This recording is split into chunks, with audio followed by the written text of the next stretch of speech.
He wasn't looking for love. He was just trying to keep a promise to his son.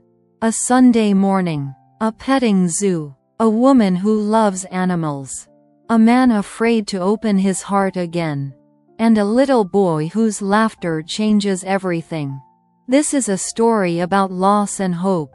About tea in a thermos, small hands, and big choices. About love that arrives quietly, and stays forever. Sometimes, one Sunday is all it takes to find home. Love Stories Max. Welcome to my channel. Enjoy watching, friends. The Sunday that taught us how to be a family. I had always loved Sunday mornings at our petting zoo. They were special. The air still a little sleepy, the animals stretching toward the sun, and the world feeling slower and kinder. I came in earlier than everyone else to greet each one, running my hand along the soft neck of a pony, whispering something to the goats who always answered with funny bleats, and checking that the rabbits' little houses were warm. That morning, I had no idea it would change my life. I noticed them from afar. First, the little boy. He was holding a small wooden tractor and looking around as if he had stepped straight into a fairy tale. He couldn't have been more than 4. His eyes were glowing with wonder. And beside him walked a man, tall, slightly tired, but incredibly attentive to every step his son took. He kept bending down to him, explaining something, adjusting his jacket, holding that small hand tightly in his own. "Good morning," I smiled. "My name is Catherine. I'll be your guide today." The man looked up, and there was something very deep in his eyes. Calm and pain at the same time. "I'm Ashton," he said quietly. "And this is Liam." "Hi, Liam," I said, kneeling down beside the boy. "Would you like to meet our animals?" He nodded so eagerly his hat almost slipped off. We started with the rabbits. I took a carrot from the basket and placed it in Liam's tiny palm. A gray rabbit with white paws carefully hopped closer and began to crunch. Liam laughed, that pure, bell-like laughter that heals something inside you. Ashton watched him as if he were afraid to miss a single moment. "He's been waiting for this for a long time," he said to me while Liam gently stroked the rabbit. I promised him, but work, constant travel. There was guilt in his voice. Next were the goats. They surrounded us from all sides, nudging us with warm noses, trying to chew on shoelaces. I explained how they recognize people by their voices, how they love being scratched behind the ears. Liam listened, holding his breath in awe. When we reached the ponies, Ashton suddenly stopped. "I'm sorry," he said. "Could we go a little slower?" I looked at him more closely. He was very composed, but behind that composure was something fragile. Later, while Liam was feeding the lambs, Ashton told me that 2 years ago his wife had died of cancer. He spoke without drama, without tears. The way people speak who have already cried everything out in the quiet of the night. "I'm trying to be a good father," he added. "But sometimes I don't know how." I didn't say anything. I was just there, and somehow, that seemed to be enough. Meanwhile, Liam was hugging a small lamb, pressing his cheek against its soft wool. I noticed Ashton's fingers tremble slightly as he took a photo of that moment. "You know," I said softly, "animals really feel the heart. They're drawn to people who are real." He looked at me as if those words were meant just for him. As the tour was coming to an end, Liam suddenly took my hand. "Will you come again?" he asked seriously. I smiled. "I'm here every Sunday." Ashton nodded, as if he had made an important decision. When they walked away, I watched them for a long time. The small hand in the larger one. The back of a man carrying grief inside him, yet still finding the strength to promise, and to keep that promise. I didn't know then that it hadn't been just a tour. It was the first page of our story.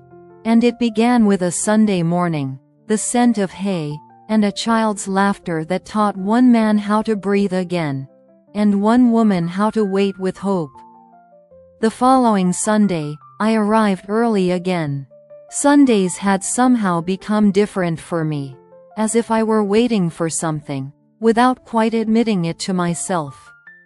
I checked the baskets of feed, greeted the ponies as they softly snorted, and was just bending down to the rabbits when I heard a familiar voice. "Catherine." I turned, and my heart skipped. Liam was running toward me, arms waving, open and joyful, as if we were old friends. "I remembered," he said proudly. "You said you'd be here." Ashton followed behind him, smiling. There was less tiredness in his eyes this time. "It seems someone here was really waiting for you," he said. "And it seems someone here remembers promises very well," I replied, kneeling down to hug Liam. We walked the familiar paths again, but everything felt different. Warmer. Slower. Liam wasn't just listening now, he was talking. Showing his tractor to the animals, seriously explaining to the goats who was in charge, and holding my hand as if afraid to lose happiness itself. Ashton carried a thermos and a small backpack. "I was thinking," he said a little shyly. "It's really beautiful by the river. Maybe we could have a small picnic? If you don't mind." I didn't mind at all. We sat by the water. The river flowed gently, reflecting the sky. The grass was soft, and the air smelled of sunshine and mint. Ashton poured tea into the lid cups, took out sandwiches, carefully unfolded napkins. Liam ate quietly, watching the water, his legs swinging. "Mom would have liked it here," he said suddenly. Ashton froze for just a moment. Then he nodded. "Yes," he said softly. "Very much." I felt a silence settle between us, not painful, but warm. The kind where you're allowed to simply be. "Thank you," Ashton said to me. "For just being here." I looked at him and understood. Sometimes love doesn't begin with a spark. It begins with a thermos of tea. With a child's hand in yours. And with a Sunday you wish you could live again. The first date. He invited me gently, without grand words, without pressure. The way someone invites when they haven't allowed themselves to hope in a long time. "There's a small restaurant downtown," Ashton said, hesitating slightly. "Quiet. A place where it's easy to listen to each other. If you'd like." "I would like very much." That evening, the restaurant was filled with warm light. Candles reflected in the windows, soft music barely touched the air, and people spoke in hushed voices, as if afraid to disturb the intimacy. Ashton pulled out my chair, such a simple gesture, yet suddenly deeply personal. "You look beautiful," he said sincerely. I smiled. I felt light, a rare feeling. We talked for a long time. About little things that somehow became important. About the animals, about Liam, about how Sundays can change a life. And then he told me about his work. "I'm a lawyer," he said. "For years, I lived in the mode of, one more case, one more sleepless night. My career became my shelter. After," he paused, "after the loss, I didn't know where else to go." I listened and saw him clearly, not a strong, distant man with an expensive watch, but someone learning how to live again. "You're very alive, Ashton," I said softly. "And Liam feels that." He looked at me longer than conversation usually allows. When we stepped outside, The evening was warm, almost velvety. Streetlights painted golden circles on the pavement. We stopped near the entrance, and silence settled between us again. "I haven't kissed anyone in a long time," he admitted honestly. "But right now, I really want to." I stepped closer. Our first kiss was slow, careful, as if we were both afraid to scare this new happiness away. There was no rush in it, only warmth and a quiet promise. Before we said goodbye, Ashton smiled in a special way. "Liam's birthday is coming up," he said. "He really wants you to come." "Me?" I asked, surprised. "He drew something for you." The next time I came over, Liam handed me a drawing. There were 3 of us, him, his dad, and me. We were holding hands. A big sun shone above us, and zoo animals stood nearby. "This is my family," he said simply. Ashton said nothing, but in his eyes, I saw the answer to every question. Liam's birthday. The house was full of laughter that day.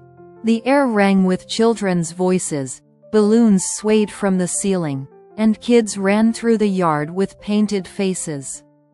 Liam was at the center of it all, wearing a paper crown, his eyes shining brighter than the candles on his cake. The cake was big, decorated with little animal figures, ponies, goats, rabbits.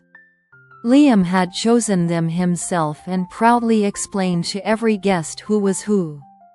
When everyone sang, "Happy Birthday," he blew out the candles with great seriousness, as if making the most important wish in the world.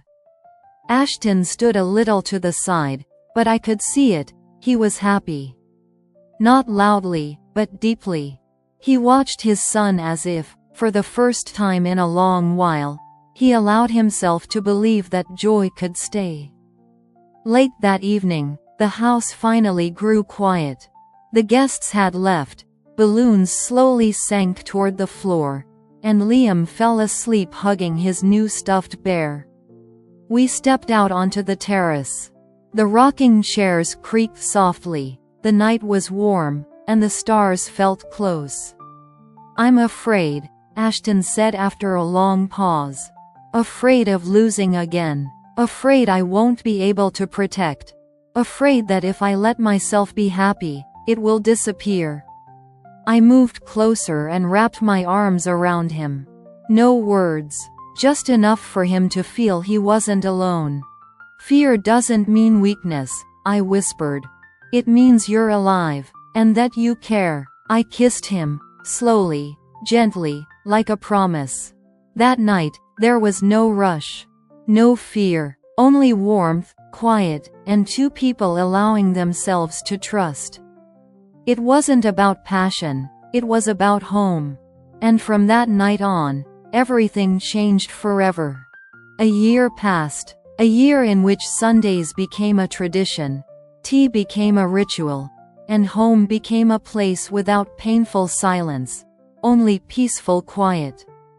We were living together, not suddenly, but gently, as if life itself was carefully spelling out the word family. My books appeared on the shelves, my mugs in the kitchen, my flowers on the windowsills. And my laughter, which Liam learned to recognize from anywhere. He still called me by my name, but sometimes, softly, shyly, he said, "My Catherine."